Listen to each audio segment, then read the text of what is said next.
Tuan-tuan dan puan-puan sekalian, seperti mana yang anda tahu, saya memang banyak buat video berkenaan dengan kejatuhan nilai ringgit, berkenaan dengan masalah ekonomi negara ini dan pelbagai lagi. Tetapi setiap kali video-video saya itu keluar, anak-anak papa pastinya akan mencemuh saya, mengatakan saya ini bukanlah pakar ekonomi, merupakan seorang yang palatau dan macam-macam lagi. Kerana bagi mereka, saya tidak layak untuk bercakap soal ekonomi kerana apa yang saya utarakan itu adalah benda yang tak betul belaka. Hari ini saya akan buktikan kepada anda bahawa apa yang saya kata selama ini adalah berasas, sangat-sangat berasas. Kita intro dulu. La la la la la la la la.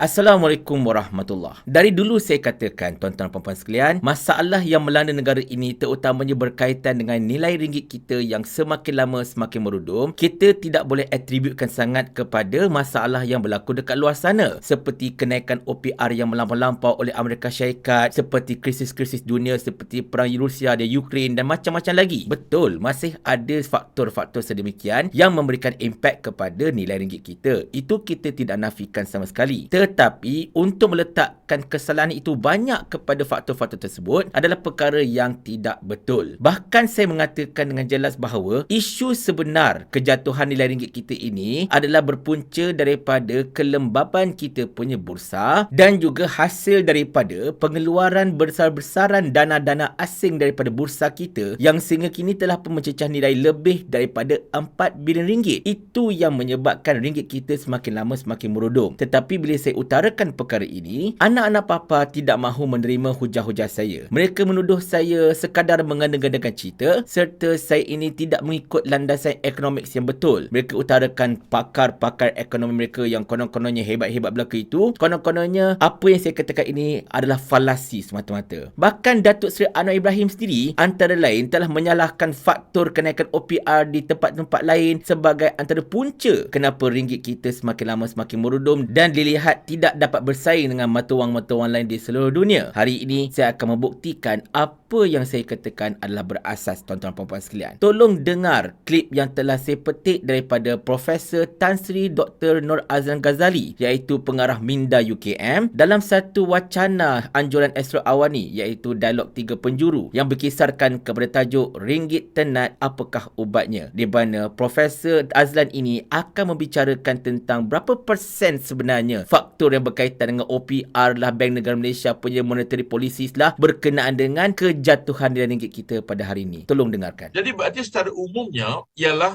bagaimana persepsi masyarakat antarabangsa, baik negara dagang ataupun negara-negara home pelaburan-pelaburan yang masuk ke Malaysia, apakah pandangan mereka terhadap Malaysia?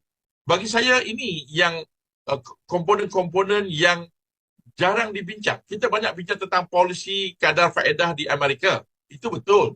Kita banyak bercakap tentang kelembapan ekonomi dunia yang menyebabkan ekspor menurun. Itu betul. Tetapi persoalan satu lagi ialah apakah persepsi masyarakat antarabangsa terhadap Malaysia?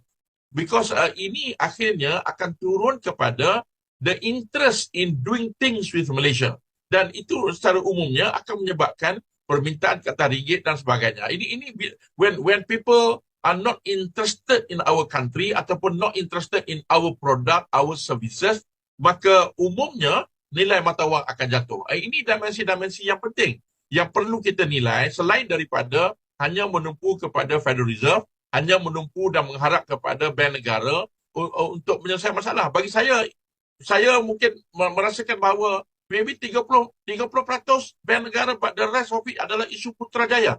Polisi menaikkan kadar faedah di Amerika adalah untuk matlamat mereka untuk menangani masalah inflasi. Kita tidak boleh mengikat kita dengan mereka sewenang-wenangnya kerana kita ada pertembungan dua sekarang ini. Dalam konteks antarabangsa seolah-olah kita kena naikkan kadar faedah. Tapi dalam konteks dalam negara, ekonomi kita sekarang ni agak tertekan dan rakyat tertekan dan juga kenaikan kadar faedah mungkin akan menimbulkan masalah-masalah lain. Pertamanya saya mohon maaf kerana itu cumalah satu rakaman audio kerana saya tidak dapat untuk menyediakan video yang penuh. Kalau mahu video yang penuh, anda bolehlah pergi ke Astro Awani. Tetapi di sini tuan-tuan dan puan sekalian, yang paling penting sekali antara poin-poin utama yang telah dipetik oleh Profesor Azlan ini ialah, pertamanya kita kena faham, memang betul ringgit kita ini bila kita nak bicara tentang ringgit, kita kena tengok luar sempadan. Tetapi dalam masa yang sama juga, kita tidak boleh atributkan 100% kepada masalah OPR dekat negara lain. Sebab negara-negara lain kita tak boleh kawal. Mereka akan tetap combat masalah inflasi mereka sendiri, masalah ekonomi mereka sendiri dengan cara mereka lah. Antaranya dengan menaikkan kadar faedah. Seperti mana yang telah dilakukan oleh Amerika Syarikat dan juga Indonesia. Tetapi dalam masa yang sama juga, satu faktor yang bak kata Profesor Azlan kurang dibincangkan ialah tentang persepsi pelabur-pelabur luar, persepsi negara-negara luar terhadap negara kita ini sendiri. Dan persepsi ini sebenarnya bukan persepsi adakah kerajaan kita ini tengah bergolak ke, ada pihak nak tebuk atap dan sebagainya. Tidak. Sebab kalau kita perhatikan dekat negara kita ini, kita tidak ada masalah berkaitan dengan pergolakan-pergolakan yang menyaksikan perebutan kuasa kerajaan dan sebagainya. Tidak berlaku macam itu. Tetapi apa yang berlaku dalam kerajaan kita pada hari ini ialah kita sebenarnya ditadbir oleh sebuah kerajaan yang boleh kita katakan tidak mempunyai dasar dan juga visi yang benar-benar mantap untuk menentukan hala tuju ekonomi negara kita ini. Mereka tidak nampak sebenarnya apakah appeal negara kita ini, apa daya penarik negara kita ini, sebab mereka merasakan bahawa kita tidak ada satu model ekonomi yang benar-benar mantap yang dapat memberikan mereka keyakinan untuk melabur dekat negara ini ataupun untuk meletakkan modal dekat negara ini. Itu isu utama. Tambahan pula kalau kita perhatikan para menteri kita memang tidak perform. Sampai sekarang tak perform apa pun. Jadi perkara-perkara itulah sebenarnya yang menyebabkan para pelabur ini mempunyai persepsi yang tidak begitu cantik terhadap negara kita pada ketika ini. Dan benda ini kita tidak boleh salahkan kerajaan terdahulu. Kerajaan terdahulu telah pun berhenti daripada mentadbir negara ini sejak hampir 8 bulan yang lepas. 8 bulan is more than enough time untuk memberikan satu gambaran baru kepada para pelabur bahawa okay, this is the new government then this is the future of our Malaysia. Sebab apa tahu? Sebab para pelabur ini akan melihat nombor satunya dasar kita, nombor ni vision kita, dan nombor tiganya yang paling boleh katakan agak yang paling besar sekali lah, kestabilan dalam kerajaan itu sendiri. Dalam kerajaan kita sendiri ini pun tidak stabil. Kita ambil contoh yang mudah tuan-tuan dan puan sekalian. Pembahagian kerusi untuk pilihan raya negeri yang bakal berlangsung ini. Pembangkang dah settle ke awal-awal dah. 245 kerusi di seluruh 6 negeri yang bertanding telah pun diselesaikan awal-awal. Agian kerusi pun dah tahu dah siapa dapat paling banyak dan tidak ada apa-apa langsung pergolakan ke ataupun pertelingkahan ke ataupun perebutan ke dilaporkan di sana dan di sini. Yang ada pun cumalah satu mainan naratif jahat oleh anak-anak papa yang seolah-olah menggambarkan Perikatan Nasional tengah berpecah, tetapi hakikatnya perkara itu tidak berlaku. Berbeza dengan apa yang berlaku dalam kerajaan perpaduan madani ini. Konon perpaduan, tetapi sampai sekarang pun agihan kerusi masih lagi belum selesai. Sampai sekarang kita mendengarkan mereka ini duk bergaduh sana sini untuk berebut kursi itu, berebut kursi ini. So benda-benda inilah yang sebenarnya diperlihatkan kepada para pelabur di luar sana. Dan mereka bila melihat semua prospek ini, mereka merasakan bahawa macam mereka tidak yakin untuk meletakkan modal mereka dekat negara ini. Bila mereka tidak meletakkan modal dekat negara ini, maka ringgit kurang dibeli. Bila ringgit itu kurang dibeli, maka ringgit itu akan jatuh nilainya. Itu yang berlaku sebenarnya tuan-tuan dan puan sekalian pada ketika ini. Dan jangan dilupakan juga kenyataan yang tidak masuk akal oleh Menteri Ekonomi Rafizi Ramli pada 3 bulan Jun, di mana beliau mengatakan bahawa bursa kita ini dipenuhi oleh saham-saham yang tidak berdaya saing dan tidak mendatangkan masa depan yang bagus kepada para pelabur. Ini juga sebenarnya merupakan nail to the coffin sebenarnya bagi bursa kita dan juga ekonomi kita. Satu kenyataan yang tidak bertanggungjawab dan luar akal daripada Menteri Ekonomi memburukkan bursa kita sendiri di hadapan dunia. Jadi kita kata macam mana tuan-tuan dan puan sekalian? Adakah kita masih nak salahkan kerajaan 33 bulan lagi? Dan dalam masa yang sama juga tuan-tuan dan puan sekalian, kita harus ingat satu perkara. Datuk Seri Anwar Ibrahim ini sentiasa bercakap tentang sakau rasa